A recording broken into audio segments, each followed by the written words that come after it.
देखे हैं। सबसे पहले हम लोग उत्तरी अमेरिका महाद्वीप को देखे थे, फिर दक्षिणी अमेरिका महाद्वीप को देखे थे, फिर अफ्रीका महाद्वीप को देखे। आज हम लोगों का पूरा ध्यान यूरोप महाद्वीप पे रहेगा और यूरोप से आप लोगों से परीक्षाओं में खूब प्रश्न पूछे जाते हैं। तो आज हम लोग यूरोप को खूब विधिवत आराम से धीरे धीरे करके एक एक चीजों को पढ़ेंगे और यूरोप से जो जो प्रश्न बनते हैं उन्हें हम लोग क्लियर करेंगे। आपके सामने लिखा गया है यूरोप महाद्वीप में पहली पॉइंट लिखी गई है कि यूरोप महाद्वीप जनसंख्या की दृष्टि से विश्व में कौन सा स्थान रखता है, तो तीसरा स्थान रखता है।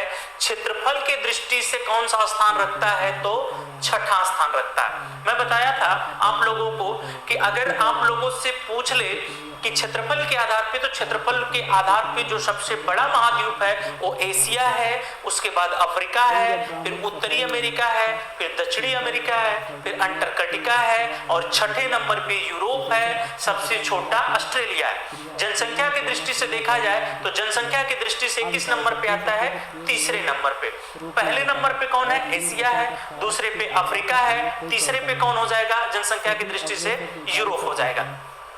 लिख रहा है कि अर्थात क्षेत्रफल पर विश्व का दूसरा सबसे छोटा महाद्वीप है। हम लोग देखें कि अगर विश्व का दूसरा सबसे छोटा कहा जाए तो कौन हो जाएगा, आपका यूरोप हो जाएगा। पहला सबसे छोटा एक नंबर पे ऑस्ट्रेलिया हो जाएगा। बिल्कुल क्लियर हो पा रहे होंगे आप लोग। फिर अगली पॉइंट हम लोग देखें, लिखा गया है कि यूरोप एशिया से पूरी तरह जुड़ा हुआ है। यूरोप और एशिया यूरेशिया के खंड हैं, मतलब यूरोप और एशिया को सम्मिलित रूप से किस नाम से जाना जाता है, तो आपका उत्तर हो जाएगा यूरेशिया। कोई आपसे पूछ दे कि भैया ये बताओ कि यूरोप और एशिया को संयुक्त रूप से क्या कहा जाता है, तो यूरेशिया, क्योंकि यूरोप और एशिया मिलके क्या हो गया, यूरेशिया हो गया। यहाँ तक कोई प्रॉब्लम नहीं होगी। अब आगे हम लोग देखते हैं कि जो यूरोप के देश हैं उन देशों को देखा जाए, थोड़ा इसको मैं छोटा कर देता हूं, और इन देशों को आप लोग देखें कि ये देश कहां कहां पर हैं, और जो मेन देश हैं उनको आप लोग पहले एक बार देख लीजिए। जैसे यहाँ पर हम लोग देखें, सबसे पहले ये पूरा भाग हम लोग देखें तो इस भाग का अगर आप लोग अध्ययन करें, नजर दौड़ा रहे होंगे तो इस भाग में देख रहे होंगे ये जो लिखा गया है, ये यहाँ पर आयरलैंड लिखा गया है।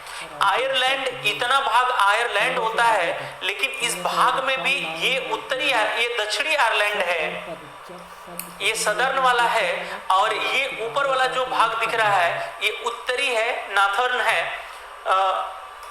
ये है उत्तरी। ये उत्तरी आयरलैंड हो जाएगा, ये दक्षिणी आयरलैंड हो जाएगा, और जो उत्तरी आयरलैंड है ये हो जाए, और ये पूरे भाग जो देख रहे हैं ना, नीला कलर, आसमानी कलर जो दिख रहा है, ये पूरे को यूके कहा जाता है। यहाँ पर लिखा गया है यूके। यूके मतलब यूनाइटेड किंगडम। यूनाइटेड किंगडम की बात कर रहा है, तो जो यूनाइटेड किंगडम, इसमें कौन कौन से देश आते हैं, ये प्रश्न आप लोगों से बनते हैं। तो ये जो नीला वाला, ब्लू वाला दिख रहा है, ये पूरा का पूरा होगा। तो इसमें यहाँ एक छोटा सा देश है जिसे वेल्स कहा जाता है। यहाँ पर देश होगा स्कॉटलैंड कहा जाएगा, ये पूरे को इंग्लैंड कहा जाएगा। ये उत्तरी आयरलैंड होता है, और यूके के अंतर्गत जो देश आते हैं उसका ट्रिप होता है न्यूज। आगे हम आपको दिखाएंगे, लिखा हुआ है न्यूज कहा जाएगा। न्यूज मतलब नार्थर्न आयरलैंड या उत्तरी आयरलैंड, ई से इंग्लैंड, डब्ल्यू से वेल्स हो जाएगा यहाँ पर, और एस से स्कॉटलैंड। तो आपसे कोई पूछ ले कि यूके के अंतर्गत या यूनाइटेड किंगडम के अंतर्गत कौन कौन से देश आते हैं, तो आप कहेंगे उत्तरी आयरलैंड, इंग्लैंड, वेल्स और ये क्या बोलते हैं, स्कॉटलैंड। ये चार देश हैं जो आते हैं। दक्षिणी आयरलैंड इसके अंतर्गत नहीं आएगा, ये आपको ध्यान रखना है। यहाँ पर आप देश देख पा रहे होंगे, यहाँ पर लिखा गया है आइसलैंड। क्या लिखा गया है, आइसलैंड। और यहाँ पर हम लोग देखेंगे तो यहाँ पर आपको उत्तरी सागर मिलेगा, ये पूरा भाग उत्तरी सागर का रहेगा। और यहाँ पर देखेंगे हम लोग तो यहाँ पर इंग्लिश चैनल रहेगा, ये वाले भाग में। ये हम लोग देखेंगे, ये जो भाग है ये बाल्टिक सागर का भाग है। और ये देश जो हम लोग देखेंगे, ये नॉर्वे है, ये स्वीडन है, ये फिनलैंड है।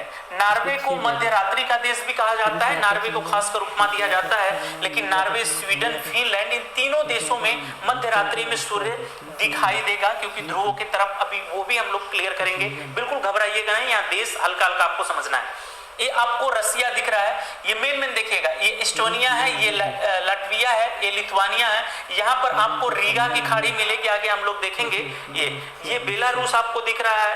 ये आप लोग एक एक देखिए, जैसे पोलैंड है, जर्मनी है, एक एक देशों को, ऑस्ट्रेलिया है, स्लोवाकिया है, हंगरी है, एक एक देशों को आप देखते चलिएगा। इटली है, यहाँ पर आप देखेंगे बुल्गारिया है, एक एक को आप लोग बढ़िया से देख सकते हैं। यहाँ पर आप देखेंगे पुर्तगाल है, ये स्पेन है, ये फ्रांस है, ये स्विट्जरलैंड है, एक एक जर्मनी है, एक एक देशों को आप लोग बिल्कुल आराम से देख सकते हैं। टर्की है, एक एक देशों को आप लोग देख सकते हैं, जो जो देश इसमें दिया गया है। इन देशों को आप देखिएगा और पढ़ने के लिए मैं बताऊं आप लोगों को कि आप लोग जरूर से एक एटलस का मैप खरीद लीजिएगा और जो चीज पढ़ाई जाती है उसे एक बार आप गोला करके उस पर देख लिया करिए। अपने से भी जब पढ़ेंगे तभी आप मैप में ज्यादा स्कोरिंग कर सकते हैं, ज्यादा अच्छे से बेहतर से आप समझ पाएंगे, सीख पाएंगे। तो इस मैप का आप स्क्रीनशॉट ले लीजिएगा और इसके बाद मैप लेके उस मैप में भी विधिवत आप लोग पढ़ लीजिएगा, देख लीजिएगा। अब हम लोग बड़ा कर लेते हैं और बड़ा करके अब एक एक पॉइंट को हम लोग देखते हैं। यहाँ लिखा गया है एशिया से यूरोप का विभाजन, इसके पूर्व में एशिया से यूरोप का विभाजन, इसके पूर्व में स्थित यूराल पर्वत। आपसे खूब प्रश्न पूछा जाता है कि यूराल पर्वत किसे किसे अलग करता है। तो यूराल पर्वत जो है वो एशिया को यूरोप से अलग करता है, या एशिया को यूरोप से विभाजन करने के लिए कौन सा पर्वत है, तो आपका उत्तर होगा यूराल पर्वत। बिल्कुल क्लियर रखिए, बहुत इंपॉर्टेंट पॉइंट है ये। पर्वत के जल विभाजन जैसे यूराल नदी है, कैस्पियन सागर है, काकेशस पर्वत श्रृंखला है और दक्षिण पश्चिम में स्थित काले सागर के द्वारा होता है। इतना मतलब यूरोप और एशिया को अलग करने के लिए इतना में से कोई विकल्प आपको दे सकता है, लेकिन सर्वाधिक जो विकल्प बनते हैं वो यूराल पर्वत से बनते हैं। तो यूराल हो जाएगा, यूराल नदी हो जाएगा, कैस्पियन सागर है, काकेशस पर्वत है, पर्वत श्रृंखला है, दक्षिण पश्चिम में स्थित काले सागर द्वारा होगा। अगले पॉइंट दिया गया है कि यूरोप के उत्तर में आर्कटिक महासागर है। यूरोप के उत्तर में कौन सा महासागर है? आर्कटिक महासागर है। और अन्य जल निकाय पश्चिम में अटलांटिक महासागर है, दक्षिण में भूमध्य सागर है और दक्षिण पश्चिम में काला सागर है और इससे जुड़े जलमार्ग स्थित हैं। आपको ध्यान देना है, ये बिल्कुल क्लियर रखेंगे कि यूरोप के दक्षिण में कौन भाग है, ऐसे पूछ लेगा तो भूमध्य सागर, पश्चिम दक्षिण पश्चिम में कौन है तो काला सागर हो जाएगा। आपसे उत्तर में पूछ लेगा आर्कटिक हो जाएगा, पश्चिम में पूछ लेगा आपसे तो आपका उत्तर हो जाएगा कि अटलांटिक महासागर। पूर्व में देखा जाएगा तो यूराल पर्वत के आगे जो रूस वाला भाग शुरू हो जाएगा, जो एशिया में पड़ता है तो एशिया का भाग शुरू हो जाएगा। तो ये बिल्कुल आप लोग क्लियर रखिएगा। ये कब क्लियर होगा कि जब आप मैप लेके बैठेंगे और अपने से कुछ अध्ययन करेंगे, उसमें एक एक पॉइंट को देखेंगे, जो लिखाया जा रहा है बताया जा रहा है उसको ढूंढिए और ढूंढ के गोला बनाइए, तब आप लोगों को मैप अच्छे से समझ में आना शुरू हो जाएगा। इसके बाद हम लोग देखें कि यूरोप का जो क्षेत्रफल है उस पर अगर बात किया जाए तो क्षेत्रफल में आपको ध्यान क्या देना है कि संपूर्ण विश्व के भूभाग का कितना प्रतिशत है, तो 6.8% है। ये पॉइंट आपको क्लियर रखने, ये डिजिट कोई मायने नहीं रखता है, ये आप लोगों को जानकारी के लिए दिया जा रहा है कि संपूर्ण विश्व के भूभाग का कितना 8.6% है। जनसंख्या की बात किया जाए ये डिजिट कोई मायने नहीं, आपको संपूर्ण विश्व की जनसंख्या का प्रतिशत ही पूछेगा, कभी इतना बड़ा डिजिट नहीं पूछा जाता है, और 11% जनसंख्या हो जाएगी। जनसंख्या घनत्व की बात किया जाए तो लगभग 72 व्यक्ति प्रति वर्ग किमी है। इसके बाद हम लोग देखें, लिखा गया है यूरोप महाद्वीप में कुल 50 स्वतंत्र देश हैं। कितने देश हैं? तो आप कहेंगे कि यूरोप महाद्वीप में कुल 50 देश हैं और सभी महाद्वीपों में सर्वाधिक देश किस महाद्वीप में है, तो अफ्रीका महाद्वीप में पड़े थे। देशों की संख्या थी 54 और यूरोप महाद्वीप में कितने हैं तो 50 हैं। 5 देशों को समिति मान्यता एवं 4 देश पराधीन है। ये कब का आंकड़ा है तो जून 2020 का है। मुख्य देश हम लोग देख ले कि भाई कौन कौन से मुख्य देश हैं यूरोप के, ये आप लोग एक बार नाम सुन लीजिए और मैप में इनको ढूंढिएगा आप लोग। यूरोप के मुख्य देश दिया है अल्बानिया, अंडोरा, अर्मेनिया, ऑस्ट्रिया। ध्यान देना, यहाँ पर आप लोग गलती कर देते हैं, यहाँ लिखा गया है ऑस्ट्रिया, ऑस्ट्रेलिया नहीं लिखा हुआ है, ऑस्ट्रिया लिखा है, जिसकी राजधानी वियना होती है। और ऑस्ट्रेलिया महाद्वीप एक है, हम लोग पढ़ेंगे, ऑस्ट्रेलिया एक महाद्वीप एक देश है और ये ऑस्ट्रिया लिखा है, दोनों ये ऑस्ट्रिया यूरोप का देश रहेगा। अजरबैजान है, बेलारूस है, बेल्जियम है, बोस्निया है, हर्जेगोविया है, बुल्गारिया है, क्रोएशिया है, चेक गणतंत्र है, डेनमार्क है, इसके बाद इस्टोनिया है, फिनलैंड है, फ्रांस है, Georgia, Germany, Greece, Hungary, Iceland, Ireland, Italy, Latvia, Lithuania, लिechtenstein और Luxembourg, Macedonia, Malta, Moldova, Monaco, Netherland, Norway, Poland, पुर्तगाल, रोमानिया, रूस, San Marino, Slovakia, Slovenia, Spain, Sweden, Switzerland, Ukraine, United Kingdom, Vatican City एवं Yugoslavia आदि। इतने महत्वपूर्ण देश हैं। इन महत्वपूर्ण देश को आप लोग अपने मैप में एक बार सबको गोला जरूर कर लीजिएगा, देख लीजिएगा। आगे लिखा गया है कि यूरोप के सबसे बड़े 5 देश, यूरोप के जो सबसे बड़े 5 देश हैं वो कौन कौन से देश हैं? तो रूस है। आपको ध्यान देना है कि जो रूस है, रूस ऐसा देश है जो 2 महाद्वीपों में पड़ता है। रूस 2 महाद्वीपों में पड़ता है। एक महाद्वीप कौन सा हो जाएगा? एक तो हो जाएगा एशिया, दूसरा जो महाद्वीप हो जाएगा वो हो जाएगा यूरोप। तो कितने में पड़ जाएगा? एक तो पड़ेगा एशिया, दूसरा पड़ेगा यूरोप। 2 महाद्वीपों में जिसका विस्तार है वो कौन सा देश है? यूरोप है। इसके बाद दूसरे नंबर पे यूक्रेन, तीसरे पे फ्रांस, चौथे पे स्पेन, पांचवें पे स्वीडन। 5 बड़े देश हैं। यूरोप महाद्वीप विश्व का सर्वाधिक नगरीकृत महाद्वीप है, मतलब जिसमें नगरीकृत ग्रामीण क्षेत्रों की कमी है और नगरीयता की अधिक है, इसलिए नगरीकृत महाद्वीपों में सर्वाधिक नगरीकृत कौन सा महाद्वीप अगर आपसे पूछ ले तो आपका आंसर हो जाएगा यूरोप। अगली पॉइंट लिखा गया है कि पुरातन काल में यूरोप, विशेष रूप से यूनान, पश्चिमी संस्कृति का जन्म स्थान है।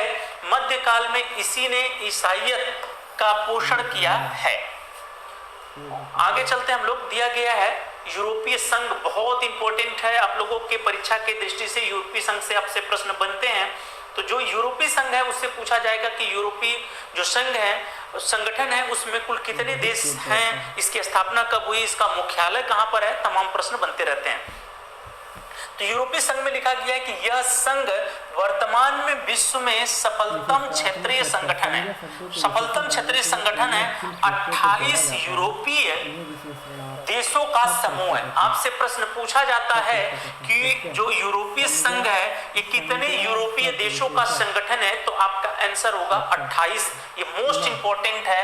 आप परीक्षा की दृष्टि से इसे बिल्कुल क्लियर रखिएगा कि कितने देश होते हैं जो यूरोपीय संघ के अंतर्गत आते हैं। यह पेरिस संधि 1951 तथा रोम संधि 1957 के अधीन स्थापित यूरोपीय समुदाय के आधार पर गठित किया गया तथा एकल यूरोपीय अधिनियम 1986, यूरोपीय संघ के लिए मैस्ट्रिच संधि 1991 तथा अम्स्टर्डम प्रारूप संधि 1997 आदि संधियों ने इसके संगठन को संपूरकता प्रदान की। तो ये बात आपको ध्यान में रखना है, मेन ये नहीं, मेन आपको ध्यान रखना है कि सबसे सफलतम क्षेत्रीय संगठन है। 28 इसके क्या है, देशों का समूह है। इसके बाद हम लोग देखें, आपसे अगली पॉइंट लिखा गया है इसमें कि आधिकारिक रूप से इसकी स्थापना कब की गई, तो आप कहेंगे कि इसकी स्थापना 1993 में जो मास्ट्रिच है नीदरलैंड में वहीं पर की गई है। ये भी आपके लिए इंपॉर्टेंट पॉइंट रहेगी कि आधिकारिक रूप से इसकी स्थापना कब की गई, तो 1 नवंबर 1993 को मास्ट्रिच नीदरलैंड में की गई। अगली पॉइंट लिखा गया है कि यूरोपीय संघ की मुद्रा क्या है, ऐसा भी पूछा जाएगा। तो जब यूरोपीय संघ की मुद्रा पूछेगा तो वो हो जाएगी यूरो हो जाएगी। क्या हो जाएगी? यूरो हो जाएगी। इसका मुख्यालय पूछेगा तो मुख्यालय हो जाएगा ब्रुसेल्स। और ब्रुसेल्स कहाँ पर है, तो ब्रुसेल्स बेल्जियम की राजधानी है और बेल्जियम में जो ब्रुसेल्स है, ब्रुसेल्स में इसका मुख्यालय है। ये भी बहुत इंपॉर्टेंट रहेगा आपके परीक्षा के दृष्टि से कि आपसे पूछेगा कि जो यूरोपीय संघ है उसका मुख्यालय कहाँ है, तो आप कहेंगे ब्रुसेल्स बेल्जियम में। ये पॉइंट तो बिल्कुल आप लोग क्लियर रखिएगा कि यूरोपीय संघ में कुल कितने देश हैं, तो आपका आंसर होगा 28। मैं बार बार इस पे जोर दे रहा हूं, तो इसको आप लोग बिल्कुल क्लियर रखिएगा। अगली पॉइंट हम लोग देखें, लिखा गया है, अगली पॉइंट लिखा गया है ब्रेजिट लिखा गया है। तो जो ब्रिटेन है, या हम पढ़ लें, ब्रेजिट का संबंध यूरोपीय संघ से ब्रिटेन के अलग होने की प्रक्रिया है। जब ब्रिटेन अलग हुआ किससे, यूरोपीय संघ से, तो इजिप्ट से, इजिप्ट शब्द से बना है ब्रेजिट। तो आपको ध्यान देना है कि ब्रेजिट किससे संबंधित है, तो आप कहेंगे कि ब्रिटेन के अलग होने की प्रक्रिया है किससे, यूरोपीय संघ से। अगली पॉइंट हम लोग देखें, लिखा गया है कि यूरोप के देशों में रूस क्षेत्रफल और आबादी दोनों में ही सबसे बड़ा है, जबकि वेटिकन नगर सबसे छोटा देश है। वेटिकन नगर सबसे छोटा देश है और दुनिया का भी सबसे छोटा होगा। अर्थात क्षेत्रफल की दृष्टि से दुनिया का सबसे बड़ा देश एवं सबसे छोटा देश यूरोप में ही है। मतलब दुनिया का सबसे बड़ा देश कौन सा? रूस, ये भी यूरोप महाद्वीप में है। और दुनिया का सबसे छोटा देश कौन सा है? वेटिकन सिटी, ये भी यूरोप में ही स्थित है। तो बिल्कुल आप क्लियर हो पा रहे होंगे। आगे हम लोग चलते, दिया गया है कि यूरोप को प्रायद्वीपों का महाद्वीप इसलिए कहते हैं क्योंकि इसके अधिकांश देश तीन ओर से सागरों या महासागरों से घिरे हैं। प्रायद्वीप का मतलब ये होता है कि जो ऐसे बने भाग जो इधर से सागर से इधर से तीन ओर से सागरों से घिरे होते हैं, उन्हें प्रायद्वीप के नाम से जाना जाता है। जैसे भारत का दक्षिणी भाग है, वो भी दक्षिणी प्रायद्वीपीय भाग के नाम से जाना जाता है। और यूरोप को प्रायद्वीपों का महाद्वीप कहा जाता है। क्यों कहा जाता है? क्योंकि इसके अधिकांश देश तीन ओर से सागरों से घिरे हैं या महासागरों से घिरे पाए जाते हैं। आगे हम लोग देखें, आपके सामने लिखा गया है यूनाइटेड किंगडम, जो हम लोग क्लास शुरू हुई तो मैप में ही देखे थे कि यूनाइटेड किंगडम जो यूके है, इसके बारे में प्रश्न खूब बनते हैं यूके से। आज के बाद यूके आपके गलत कभी ना हो, इसलिए बिल्कुल क्लियर हो जाइएगा कि यूनाइटेड किंगडम यूके के अंतर्गत कौन कौन से देश आते हैं? England, Wales, Scotland, Northern Ireland, मतलब उत्तरी आयरलैंड मिलकर यूनाइटेड किंगडम बनाते हैं। उत्तरी आयरलैंड मिलकर क्या बनाएंगे? तो आप कहेंगे कि ये मिलके बनाएंगे यूनाइटेड किंगडम। इसमें आप ट्रिक्स ये बिल्कुल याद रखिएगा कि यूके के अंतर्गत कौन कौन से देश आते हैं। तो नॉर्दर्न आयरलैंड आएगा, ई से क्या हो जाएगा? इंग्लैंड हो जाएगा, डब्ल्यू से क्या हो जाएगा? वेल्स, और एस से क्या हो जाएगा? स्कॉटलैंड। इसको आप लोग बिल्कुल ट्रिक से याद रखेंगे तो कभी गलत नहीं होगा। कभी कभी ये भी पूछ लेता है कि निम्नलिखित में से कौन यूके के अंतर्गत या यूनाइटेड किंगडम के अंतर्गत नहीं आता, और दक्षिणी आयरलैंड भी विकल्प दे देता है, आप लोग फंस जाते हैं। उत्तरी आयरलैंड होगा या दक्षिणी आयरलैंड, तो इसलिए मैं एन लिखा हूं, तो आप लोग क्लियर रखिएगा। नॉर्दर्न की बात हो रहा है, उत्तरी की नॉर्थ की बात हो रही है। अगली पॉइंट लिखा गया है कि विश्व में सर्वाधिक लंबा समुद्री तट यूरोप महाद्वीप का है। मतलब यूरोप महाद्वीप का जो समुद्री तट है ये सर्वाधिक लंबा है, क्योंकि कटे पिटे होने की वजह से अगर इसकी लंबाई देखी जाए तो सर्वाधिक हो जाती है। इसलिए विश्व का सर्वाधिक लंबा समुद्री तट यूरोप महाद्वीप का है। अगर देश में पूछा जाए तो कनाडा का होगा। ये चीजें आपको पढ़ाई जा चुकी है। विश्व का एकमात्र महाद्वीप यूरोप है जिस पर कोई मरुस्थल नहीं है।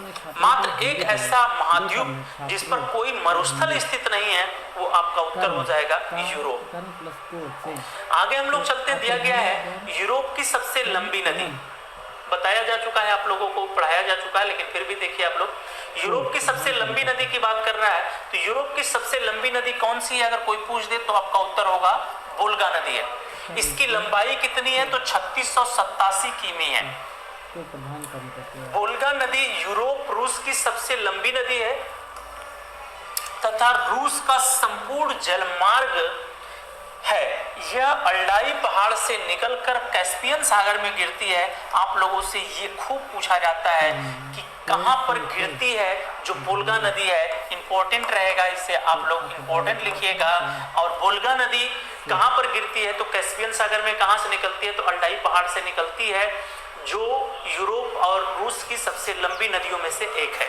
अब आप लोग थोड़ा सा इस नदी के चित्र को देख लीजिए कि ये नदी खूबसूरत नदी, और वैसे भी हम लोग देखते हैं कि यूरोपियन कंट्री की जितनी भी रिवर हैं बहुत खूबसूरत स्थानों से निकलती हैं, बिल्कुल मनोरम दृश्य प्रस्तुत करती हैं। जितने भी यूरोपियन कंट्री की कोई भी आप रिवर देखेंगे, वैसे अपने यहाँ की भी रिवर हम लोग देखते हैं तो बहुत खूबसूरत लगती है।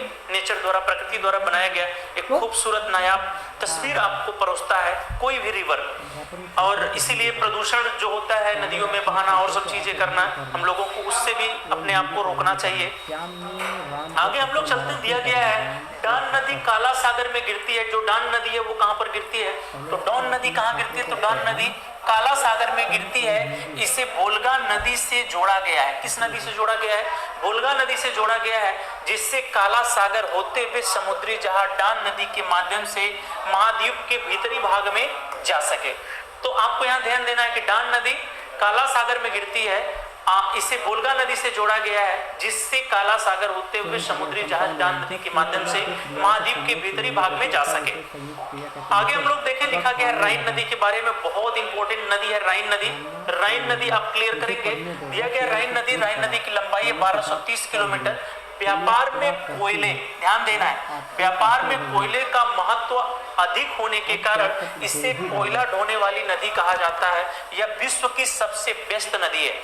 यह विश्व की सभी नदियों में सबसे व्यस्त नदी अगर आपसे पूछ ले तो विश्व की सबसे व्यस्त नदी कौन सी हो जाएगी? आपका आंसर हो जाएगा राइन नदी। आपको ध्यान देना है कि इसी राइन घाटी में ही, जो राइन नदी है, इसी में ही रूर, जर्मनी का रूर क्षेत्र पड़ता है, जो कोयले के लिए या खनिज संपदाओं से भरा हुआ है, जिसकी तुलना आपके नागपुर पठार की जाती है। रूर की उपमा किसको दी जाती है भारत में? तो नागपुर पठार को दी जाती है।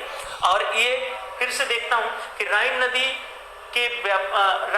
के व्यापार में कोयले का महत्व अधिक होने के कारण इसे कोयला ढोने वाली नदी के नाम से जानते हैं, क्योंकि खूब जहाज इसमें जाती है पानी वाली, कोयला ले लेके। यह विश्व की सबसे व्यस्त नदी है, ये आप ध्यान रखेंगे। विश्व की सबसे व्यस्त नदी राइन नदी होगी। राइन नदी का भी आप लोग चित्र देख लीजिए। ये राइन नदी है, खूबसूरत, कोई मछली लग रहा है पकड़ रहा है, आप लोग देख पा रहे होंगे। अब अगली पॉइंट हम लोग देखें डेन्यूब की। डेन्यूब आपके सामने है और इसे देखा जाए, डेन्यूब को लिखा गया है डेन्यूब नदी। यूरोप महाद्वीप की एक अन्य महत्वपूर्ण नदी है। इसकी लंबाई 2842 किमी है, जो ऑस्ट्रिया, ध्यान देंगे आप, ऑस्ट्रिया, बुल्गारिया, चेक, स्लोवाकिया, यूगोस्लाविया और रोमानिया से होकर बहती हुई यूक्रेन की सीमा के निकट काला सागर में गिरती है। ये पॉइंट आपको ध्यान देना है कि जो डेन्यूब नदी है कहां पर गिरती है, तो आप कहेंगे कि काला सागर में गिरती है। ये डेन्यूब नदी का मनोरम दृश्य देख सकते हैं, जो ऑस्ट्रिया, बुल्गारिया, चेक गणराज्य और स्लोवाकिया, यूगोस्लाविया, रोमानिया, ये सब पढ़ेंगे। इन भागों को आप देख सकते हैं। आगे हम लोग देखें, दिया गया है डेन्यूब नदी के तट पर बुडापेस्ट, डेन्यूब नदी के तट पे बुडापेस्ट, बुखारेस्ट, वियना, बेलग्रेड बंदरगाह स्थित है। यूरोप महाद्वीप का सबसे बड़ा नगर लंदन है। यूरोप महाद्वीप का सबसे बड़ा नगर कौन सा है?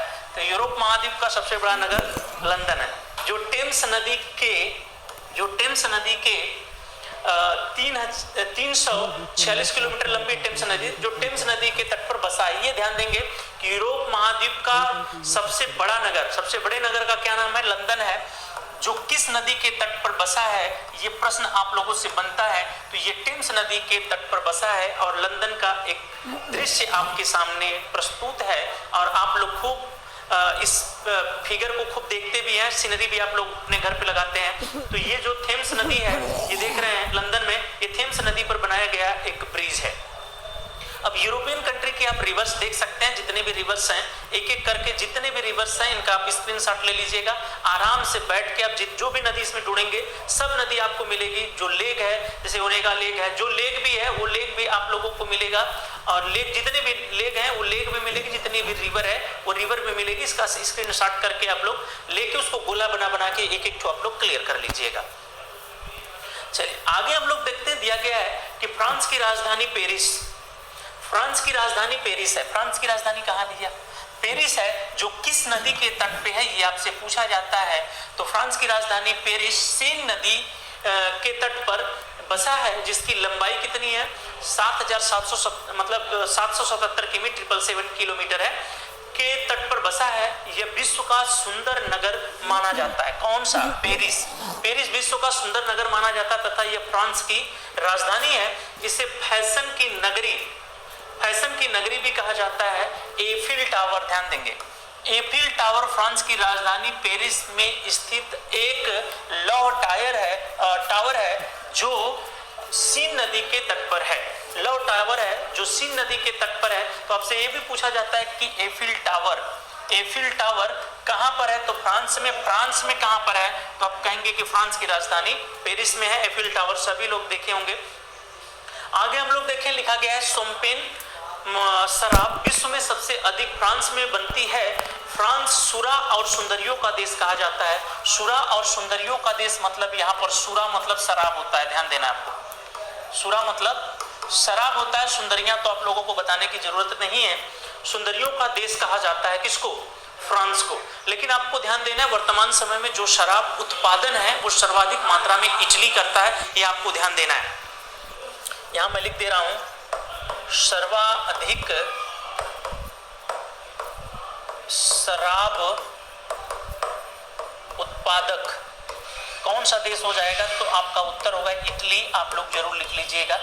अभी फ्रांस था, लेकिन जो आप लोग देखेंगे कि जो वाइन की रिपोर्ट देती है वो रिपोर्ट में आप इटली को दिया जाता है कि इटली प्रथम स्थान पे 47.5 पॉइंट के लगभग, और ये जो होगा ये लगभग 45 के लगभग हो जाता है। फ्रांस तो इस टाइम में फ्रांस घट गया है और इटली प्रथम स्थान पे हो गया है।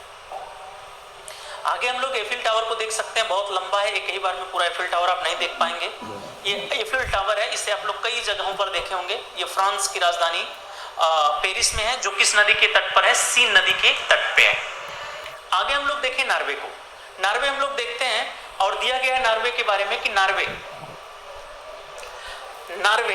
ध्यान देंगे यहाँ पर, लैंड ऑफ मिडनाइट सन, मध्य रात्रि सूर्य का देश या मिडनाइट सन कंट्री।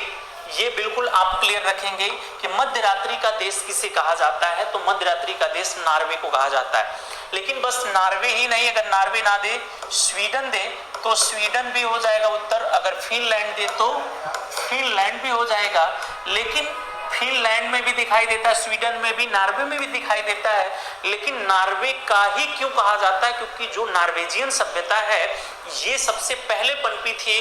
मतलब नॉर्वेजियन सभ्यता स्वीडन से, फिनलैंड से पहले लोग निवास कहां पर कर रहे थे? नॉर्वे देश में। इसलिए वो प्रचलित कर दिए कि नॉर्वे में ही मिडनाइट दिखाई देता है, मतलब मध्य रात्रि में सन दिखाई देता है, सूर्य दिखाई देता है। तो आपको ध्यान देना है, कॉन्सेप्ट क्लियर रखिएगा कि कई जो भी ध्रुवीय देश रहते हैं सब में दिखाई देता है, क्योंकि जब सूर्य तिरछा होता है तो वो 6 महीने के दिन होता है, तो 6 महीने की रात होती है, इसलिए मध्य रात्रि में भी आपको सूर्य दिखाई देगा कहलाता है।